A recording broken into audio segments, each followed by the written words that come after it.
أخرني حواجة غير في ربحنتا قبل جيراي قبلنا جد بالي يعني هل كنا كوسمتينا يعني يضل حيلي سقوبت وكان ما يعيقوا قاتل الحين قوبت حريق بيد مش حكون التنسي معك بدين شيء هذا نعم ساق سقولا يعني نور شيء وقبل كمية قبيلي وسيد محمد الله حسن الحين حريص جمع كبر أبي وكتري قوبتي حريق هل كان وقف بكيله قبل جنا واكن إنجليز كان يمانكي ودنجو أسمايي أفبكيلا نيمانكي كفرقا أرايي كيناي إيو دقو إيو نادقاي عيدي دارتولي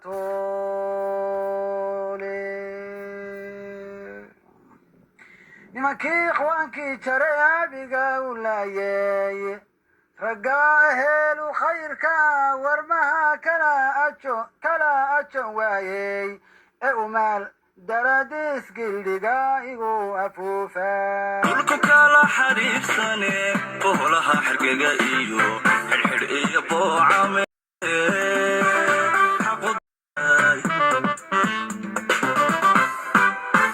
maanta taariikhdu tahay labadii bishii labaad 2021 maalin talaada ah bal waxaan insha Allah isku dayanaa aniga iyo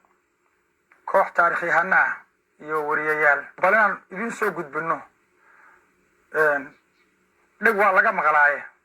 bal in indhahana laga barto goobta loo yaqaano Jidbaali oo ahayd dagaal shahaada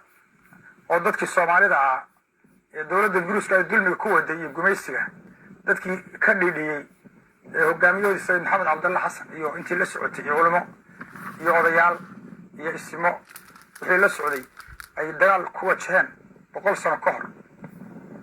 goobtaas bal suuradeedii iyo sida u dhacday iyo goobtu bal aan wax yar ka sheegno halkan oo taaganahay waxa la yiraahdaa xunsho oo sawirka aad ku arki doontaan haddii aan yiraahdo halkan waxa weeye sida sawirka arki doontaan meel jeexa oo ximid ah oo dhooq hoose god hoosaan sida dadka qaar buu yaqaan meel hoose god hoosaan halkan daraawish baa fadhiday eelka Jidbaali xagga waqooyi buu inaga xigaa halkan bay ku gabanayeen qolada daraawiishta ay habeenkii sida la wariyo iyaga Allahooda ninkii taliyaha Sayid Maxamed magacaawda uu xanuunsaday habeenkii baa qanna Ilaahay u keenay shircon baa la oran jiray ku qoray buug nin masaarihi inuu habeenkii xanuunsaday taladii waxay isugu mid rag baa isku qabqabsaday laba nin waxay yiraahdeen war jeexan ximidka aynu iska sugno nimanka aynu soo weerareyno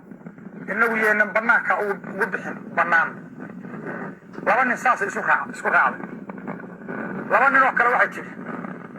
midna wuxuu yiri duska xudunaynu taban oo buur caawad baa ka muuqata duska xudun markay soo marayaan inaan buurta fuul aynu la dagaalano labada nin mar walba waxay ka xariiqeen inay suurta galahayn banaanka iyo furdaan la soo saaro laba nin oo kale ku dooday nimanka gaalada waa ka adkaanay aynu sideenii fardaha gamaanka dhinac walba ka gelin oo kullu waa dhimanay aan iska shahiid kuwa kana tala xumay u arkeen geeri xun inay ka iman doonto tiibay noqoto sida iyaga ilahooda ilaan waa dadku taariikhda Soomaaliya waan qoranta waa la yaqaanay nin oday hool la socday wada isticmaalka oo waliba dadka deegaanka ka soo jeeda nugaareedka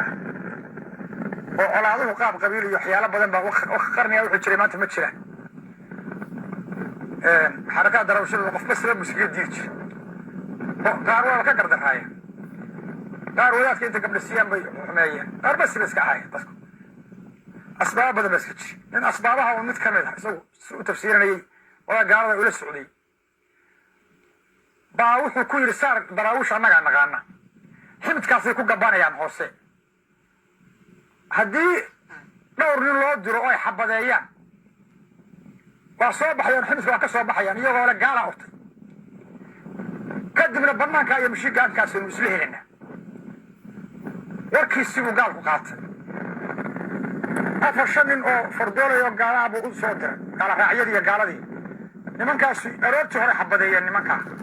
si ay ximidka uga soo cararaan وعاطفadaas aanay hubsiga lahayn ay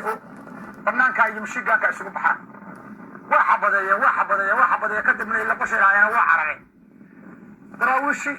waxay ku tala gashay mar haday nimankii xabanay carareen waxaad yeeshaan ka daba tago waa laga daba yaa si mar haddii la isu colaadsan yahay oo ciidan isa fadhiyo xabada bilaabanto la boqolna qoob wax meesha la baqayo haday xabada waa shay dabiici ah ma waa dabiica bashariya waa dabiica bashariya oo labada ciidan isku urbaaraan haddii qol xabada bilowdo qolada kale inay ka jawaabto daraawish waa ogsatay ximidkii bay ka baxday dabin iyo qadar qornay bay la koontay marka insha Allah waxaan tagi doonaa banaankii halkan waa ximid wariyaha idin ka dhigin doona suurada halkan ay daraawish ku gabanisay markii dambana dhaawacooda ximidkan loo soo bixin halkay waxa dareexun shaalay dareexun waxa loogu bixiyay kumaanku meedka ahaa halka la dhigay iyo kumaanku dhaawacay markii daraawish waa jabtay carartay meedkoodii baa xunshadii ka dhirtay iyo dugaagii baa saasa dareexun loogu bixiyay hore loogu oran jirin baari dareexun hore loogu oran jirin dareexun halkan meedkii ku dhamaaday intii carartana buurta buur ahaanood oo duwariyu suuradiisu gaari karto ayay nafti kula carartay in lugaal bay hoos ugu carartay daraawish goobta waa laga wada inkastoo iyaba dad bidan dileen oo laayeen haddana goobta jidbaale waxaa la sheegaa 800 ilaa 1000 waxaan ka yarnina ku dhimatay 1000 ama 300 wax ku dhayna ku dhaawacantay waa ku taala adabka iyo suugaanta Soomaalida guuldarrada meesha ka dhacday Ismaaciil Maraan wuxuu lahaa goobtii jidbaale iyo xargaga guuldarradii la gambigi ka dhacay ruuga iyo guduriyo hagagaboodeeda beerdhay wax la isku gooraamay waxaan darwiishkii dibniyaa isu aragtay wuxuu yidhi durdurada naciima malaga daadahiya okay dabcan akhbaaraadkii oo dhan professorka ayaa inoo sheegay anigu sawirada iyo xogaha kale ee ayna qorayaasha ingiriiska bugaagtooda ku xusin baan dhinac dhigay professorka hadalkiisa halkan waxa weeye wargeysyadii ka soo baxay London markuu dhacay dagaalkii jidbaale iyagoo dabcan ingiriiska buunbuunayay libinta ay ka heleen daraawiishta oo markaa maqaalkan lagu soo bandhigay mid kamid ah wargeysyadii amba jaraa'idadii xilliga London ka soo baxay iyagoo markaa guul ku sheeganaya dhahayana magaranayay daraawiishta si xubaan u jibinay sidoo kale waxaanu gacan ku dhignay magaalada jidbaale amba townka goobtii jidbaale ayaanu gacan ku dhignay iyagoo magaranayay ciidankayga intii ka dhimatay waa magaranayay saraakiil aad u kooban sidoo kale waxay sheegteen magaranayay amba ciidankooda guddoonsiiyeen bilado oo markaa ay kaga soo hooyeen magaranayay dagaalka jidbaale iyo sidoo kale isna waxaa jira magaranayay agabkii ay ku soo furteen dagaalka jidbaale oo markaa ay la aadeen wadanka ingiriiska iyagoo markaa dhigay magaalooyinka guutooyinka ingiriiska ay ka yimaadeen sida magaalada Winchester ee London u jirta hal saac iyo badhkaasoo maanta museumka Winchester lagu soo bandhigo agabkii laga qabsaday ciidamada daraawiishta dagaalka jidbaale ee dhacay 1904 iyagoo markaa ku dul qoray Somali Shield waa gaashaan Soomaaliyeed oo loo maleynayo amba lagu soo qabtay dagaalkii jidbaale dabcan laga qabtay daraawiishta iyo sidoo kale waxaa dhinac yaala qorigan oo aanan isna kala cadeyn karin maadaama ayna ku dul qornayn magaranaysa sida gaashaanka far magaranaysa cadeynaysa in Soomaaliya ay leedahay marka dabcan isaga intiisu doonaya in la soo kala xaqiijiyo si kastaba ha ahaatee balaan idin kala baxo qaybta saddexaad amba part 3 oo markaa aan markaa professorku hadalkiisa insha Allah ku soo dhameystirayno halkan waxa weeye dabcan jidbaale page-kii amba dagaalkii oo sawira oo markaa professorku ka sheekeynayay dabcan halkan waa ciidamadii calooshooda u shaqaystayaasha ee markaa ingiriiska u shaqeynayay iyo kuwii cadaanka saraakiishii sida kan oo kale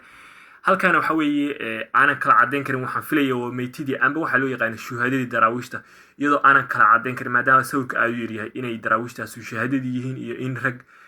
difaac ku jira ay yihiin